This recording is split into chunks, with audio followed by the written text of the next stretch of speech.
The town walls are a result of an extension carried out in about the middle of the 14th century, starting up from the original 13th century set of walls, whose traces can be found in the eastern and western part of the town.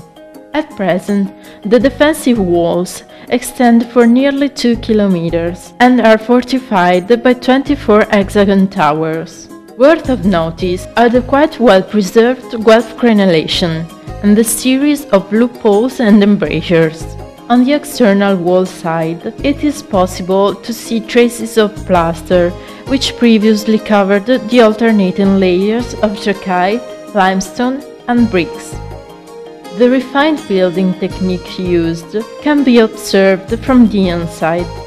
The wall walk is supported by stone and brick pillars, which create a long series of spaces where people could store their goods during sieges.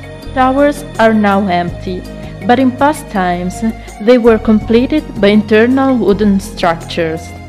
From a central position, you can also admire the standing-out bell tower of St. Francis Convent.